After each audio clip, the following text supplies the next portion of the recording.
Welcome. So I don't know how this is going to turn out, but you've seen my head now. I'm going to be answering trying to answer the question that sprung up for me, kind of a personal question that I'm asking myself, and it is, do I need the original PlayStation hardware, or do other people need the original PlayStation hardware to successfully have a fucking PS1 collection? And the reason why is that yesterday I just couldn't get half of the games to work on my PS2.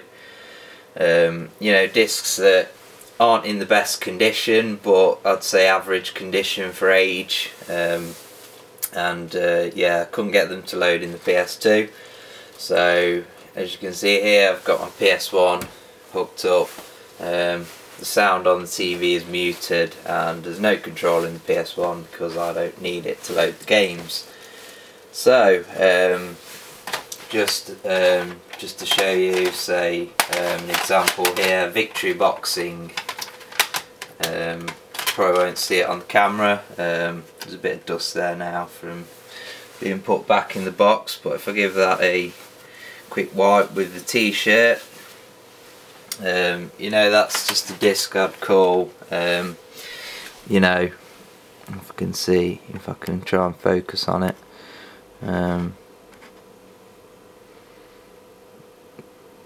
can't see a bit there. You know, it's what I'd call average condition. You know, I'd expect this game to play, so I'll put it in my PS2 console here to the left, and I'll reset it so we can get a full picture of how they refuse to load. I'll be a bit pissed off if it does load now, since I tried it about 5 times earlier.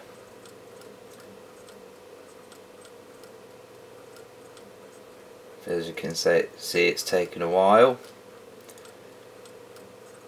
You can hear the PS2 grinding away. Done something there. Oh, it's loaded the PlayStation logo this time.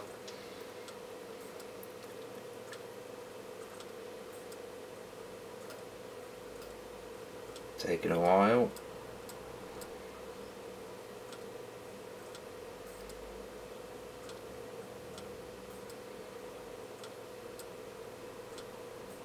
And it appears to be stuck, or taking so long that it'd just be pretty damn frustrating to play the game if ever the loading screen was like that. So, you know, that's the general idea of what's happening. Most of the other discs, to be honest, don't even display the PlayStation logo. They don't get that far. Some say read error, some just hang. So here we have the working games that I did videos on yesterday.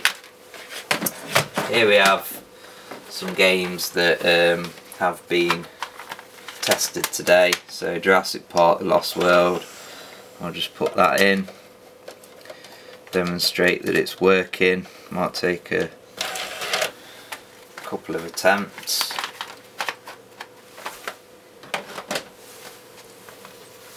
This PlayStation here, I can't remember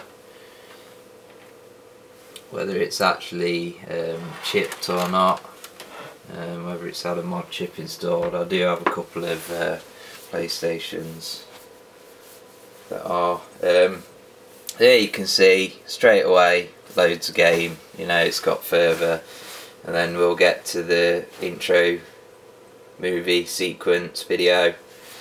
So yeah, you can see that the PS2 does load games, it does read them. So now I'm going to switch over to the PS1.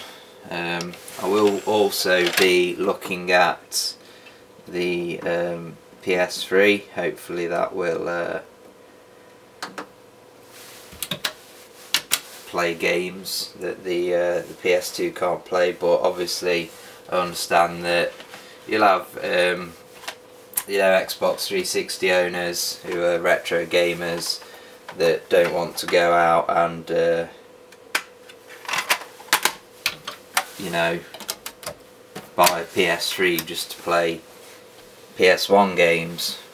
I actually own all the current gen consoles, so it's not really an issue for me. The only issue I have is that I want to play games on this PS2 up here and I can't do it at the minute. So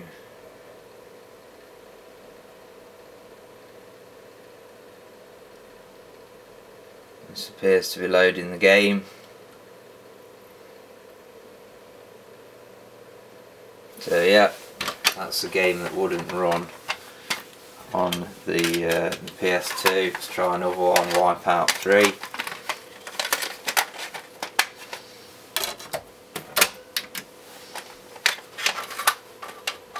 Probably the most badly damaged disc out of all of these is probably this Ridge Racer high spec demo. So you know that's in fairly good condition. I'm wrong there, it's actually pretty mint. This Army Men lock and load disc isn't great. It's got some sort of yellow stuff stuck near where the hole for the spindle is. As you can see, Wipeout 3 is now loading, and it's quite heavily scratched. I'd say this is a bad condition disc, and it's one that I wouldn't expect to load. So I'll try this one, put it in, reset.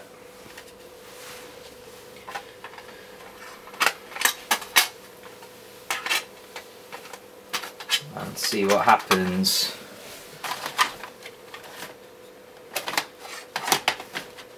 And it's started to load up.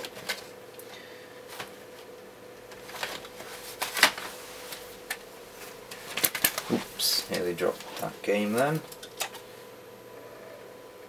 Rugrats is another pretty crap disc, so that'll be the next one to just confirm that the PS1 is the machine if you're having problems reading discs on your PS2. I did actually try these discs, some of them on my PS2 Slimline, which is a far newer console than this original black one. And it was the same, it just did the same thing, so I'm guessing that the PS2 is just a pretty fussy console when it comes to playing PS1 games.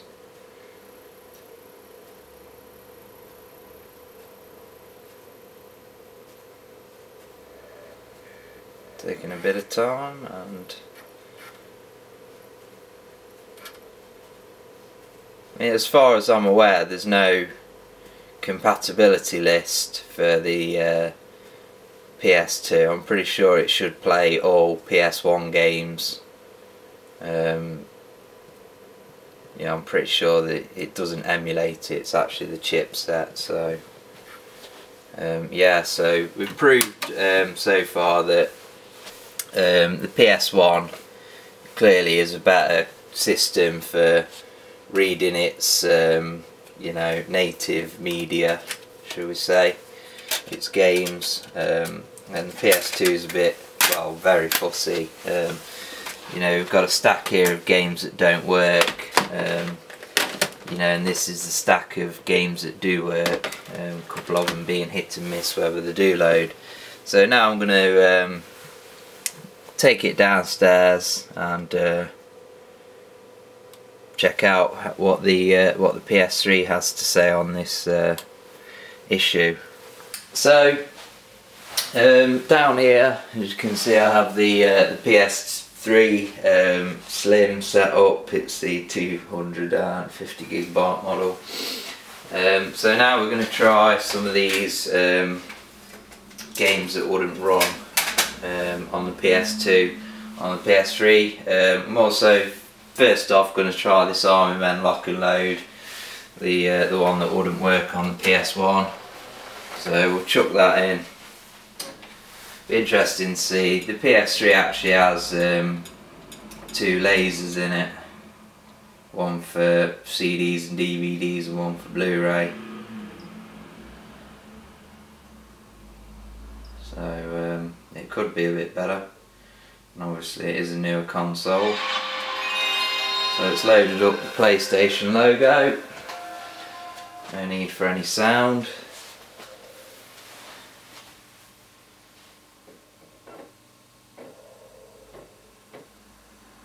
Alright, so it's loading.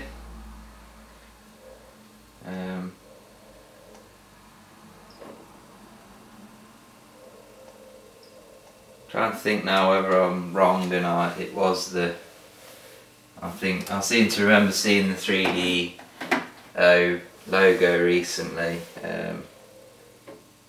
so that may have ran on the PS1. I'm not 100% sure now. God damn, I'm sure you'll know more than me. You've just watched it on the video. That was about 5 minutes ago for me. So, Who Wants to Be a Millionaire? Just another random game that wouldn't work on the PS2. So, quit that. Obviously, an advantage with the PS3 is that you don't have to buy memory cards. You create virtual memory cards and save to the hard disk. I'd say, you know, if the PS3 is loading, all the game's fine, then for me it'd be the ultimate kind of console to play the games on. When I say ultimate, I don't necessarily mean the most authentic, but it's got options, you know, you can smooth the textures, that sort of thing. So it's playing Who Wants to Be a Millionaire here. I'm not really sure what that's supposed to be on screen. Some sort of developer intro, I guess. So we'll remove this disc. That is working.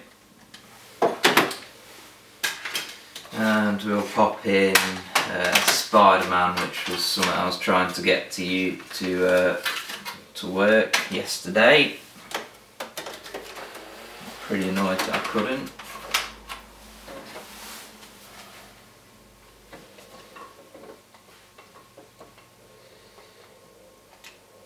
Start this up. The PS3 does run on emulation rather than actual hardware when it plays PS1 games. So there might be the odd discrepancy or, you know, graphical glitch here and there. But overall, you know, it's a solid way to play your PS1 games in general. So that's working.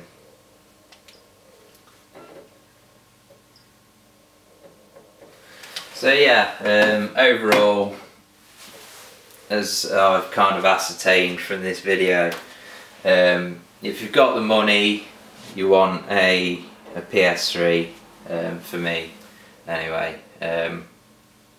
If you haven't got the money or whatever, or you just don't want to buy a PS3, some people kind of boycott buying new consoles or just new consoles from Sony or whatever, then you're looking at PS1 really. From what I've gathered, the PS2 is really fussy over what sort of discs it plays. There might be people out there who've got a PS2 that will play pretty much any game that they chuck in it, but you know, from the 3 consoles I've got a black one, I've got a silver one, and I've got a slimline.